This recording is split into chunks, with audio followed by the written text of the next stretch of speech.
Good morning दोस्तों, transient study video में आपका फिर से स्वागत है। हम लोग जनरल साइंस के क्वेश्चन लेके पार्ट 2 को फिर से आ गए हैं। इसमें आपको आरआरबी, एनटीपीसी और आरआरबी ग्रुप डी और एसएससी एमटीएस के लिए सारे क्वेश्चंस हैं। तो फर्स्ट क्वेश्चन है हम लोग का, दीर्घकालीन ऊर्जा भंडार के लिए अधिकांश जानवरों द्वारा इस्तेमाल किए जाने वाले अणु, मतलब जो दीर्घकालीन ऊर्जा, जो लंबे टर्म के लिए जो एनर्जी चाहिए वो कौन सा है। तो इसका करेक्ट आंसर हो जाएगा फैट। वसा को जो है जानवरों में लॉन्ग टर्म एनर्जी स्टोरेज की तरह यूज़ किया जाता है। शॉर्ट टर्म एनर्जी स्टोरेज जो है ये आपका हो जाएगा आपका कार्बोहाइड्रेट। कार्बोहाइड्रेट जो है ये आपका शॉर्ट टर्म हो जाएगा। और मीडियम टर्म जो आता है, मीडियम मीडियम टर्म के लिए जो है आपका स्टार्च हो जाएगा प्लांट में। स्टार्च जो है आपका प्लांट्स में हो जाएगा, प्लांट्स में आपका स्टार्च हो जाएगा। और एनिमल्स में जो है ग्लाइकोजिन, एनिमल्स में जो है आपका ग्लाइकोजिन हो जाएगा। ग्लाइकोजिन जो है एनिमल्स में हो जाएगा। अब हम लोग नेक्स्ट क्वेश्चन की तरफ चलते हैं। सेकंड क्वेश्चन जो है आपका, फेन्यूमेरिक एसीटेट क्या होता है। तो फेन्यूमेरिक एसीटेट जो है ये एक तरह का एक कंपाउंड है जो ट्रांसपिरेशन रेट को जो है इंक्रीज कर देता है। जो ट्रांसपिरेशन रेट है यानी कि जो प्लांट्स जो आपको जो मॉइस्चर, जो आर्द्रता जो है जो एनवायरनमेंट में छोड़ते हैं उसको बढ़ा देता है। नेक्स्ट क्वेश्चन की तरफ चलते हैं हम लोग। उत्कीर्ष गैस विशिष्ट आधार के रूप में मौजूद रहती है। नोबल गैस किस फॉर्म में जो है मौजूद रहती है। तो नोबल गैस जो है आपका ये एटम यानी कि परमाणु के फॉर्म में मौजूद रहती है। ये ग्रुप 18 के सारे अधिकतर नोबल गैस होते हैं, जिसमें आपका हो गया हाइड्रोजन, नियॉन, आर्गन हो गया, सिलिकॉन, रेडियन, ये सारा हो गया आपका ग्रुप 18 के नोबल गैस, जो नॉर्मली जल्दी किसी से रिएक्ट नहीं करते, काफ़ी स्टेबल होते हैं। नेक्स्ट क्वेश्चन की तरफ चलते हैं हम लोग।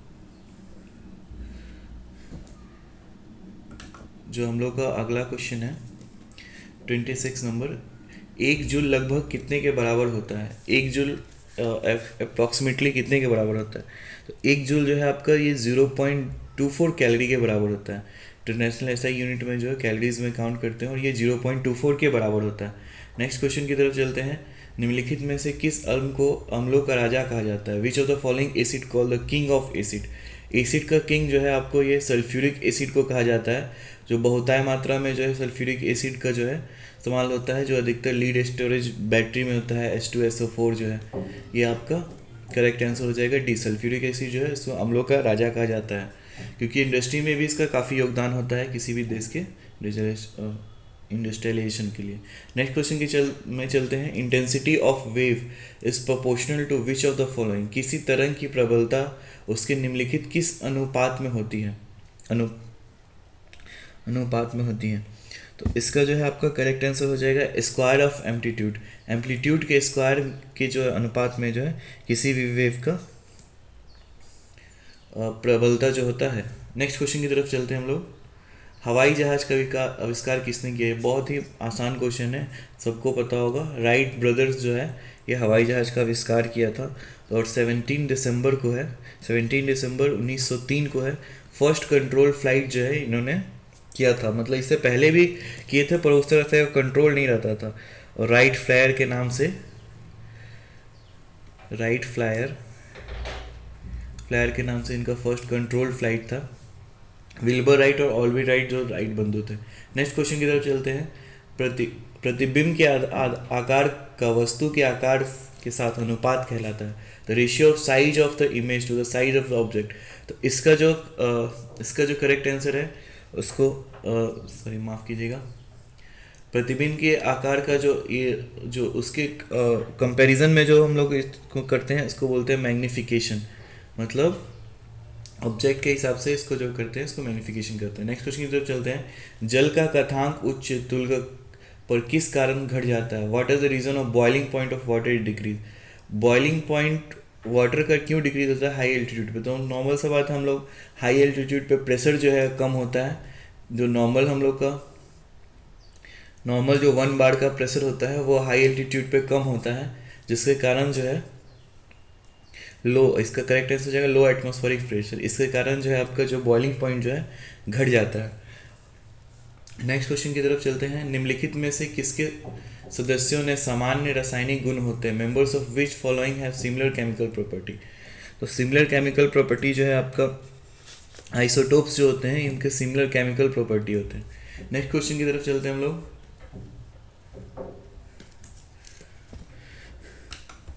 नेक्स्ट क्वेश्चन की तरफ चलते हैं। पोलियो वैक्सीन की खोज किसने की थी? ये नॉर्मली अधिकतर क्वेश्चन पूछा जाता है और मोस्ट एक्सपेक्टेड भी है। पोलियो वैक्सीन की खोज जो है जॉनस ई साल्क ने किया था। पोलियो वैक्सीन का जो खोज है जॉनस ई साल्क ने किया था। और एक और चीज़ आप जान जाइए, 27 मार्च 2014 को WHO ने भारत को पोलियो फ्री घोषित कर दिया था। नेक्स्ट क्वेश्चन में तरफ चलते हैं हम लोग। Oxygenated blood is carried by, जो हम लोग का ऑक्सीनेटेड ब्लड होता है मतलब ऑक्सीजन युक्त जो रक्त है वो किसके द्वारा कैरी किया जाता है?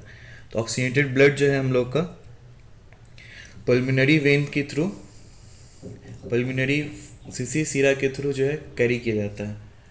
नेक्स्ट क्वेश्चन की तरफ चलते हैं।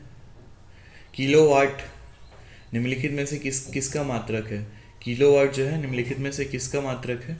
इसका जो आपका करेक्ट आंसर हो जाएगा एनर्जी का। ये एनर्जी का जो है नापने का एक यूनिट है। नेक्स्ट क्वेश्चन की तरफ चलते हैं। रतौंधी नाइट ब्लाइंडनेस किसके कारण होता है?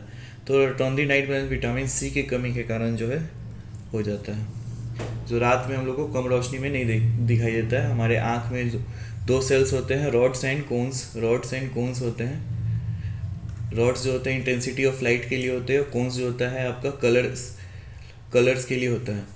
तो अगर रॉड्स मेन इन्हीं में जो है दिक्कत होता है, रॉड्स में मतलब कम इंटेंसिटी लाइट का, कम रोशनी के इन लोगों को नहीं दिखता। नेक्स्ट क्वेश्चन की तरफ चलते हैं। Which of the following compound is not used as dry ageing negative में से कौन सा यौगिक शुल्क के रूप में नहीं किया जाता है? तो इसका आपका करेक्ट आंसर हो जाएगा फैटी एसिड। सॉरी माफ़ कीजिएगा,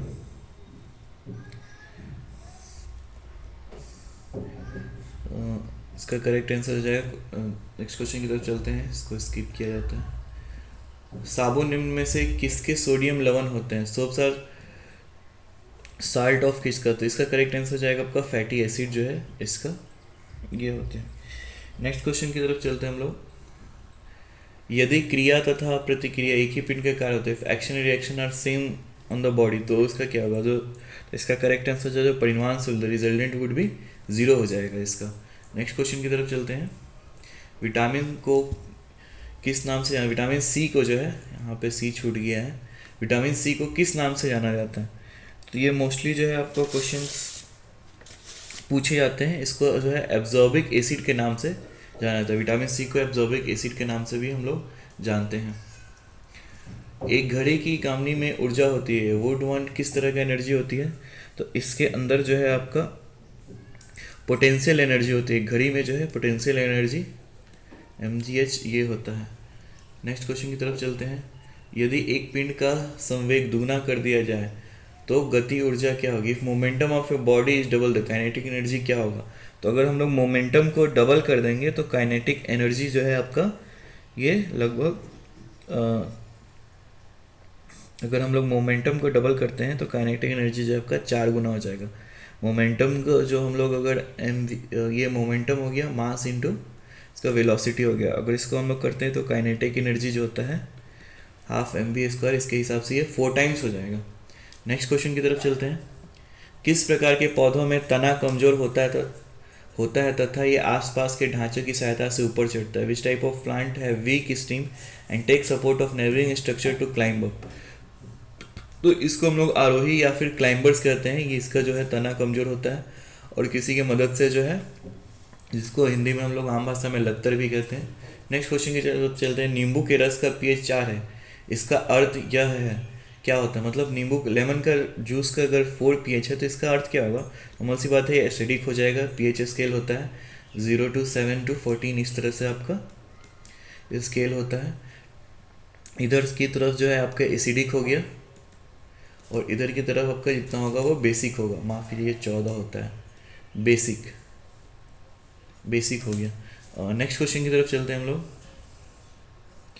नेक्स्ट और हम लोग आज का लास्ट क्वेश्चन है। एक फोटो सेल प्रकाश ऊर्जा में बदलता है। एक photo cell convert light energy into light energy को किस, तो ये हम लोग को पता है कि जो सोलर पैनल है, लाइट एनर्जी जो सोलर पैनल होता है, ये लाइट एनर्जी को जो है इलेक्ट्रिकल एनर्जी में तब्दील करता है, जो हम लोग या तो डायरेक्ट बैटरी में स्टोर करते हैं या फिर बैटरी से अल्टरनेटिंग करंट में बना लेते हैं, जो सूरज की जो रोशनी आती है।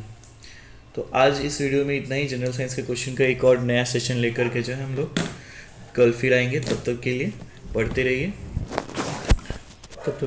रहिए। धन्यवाद।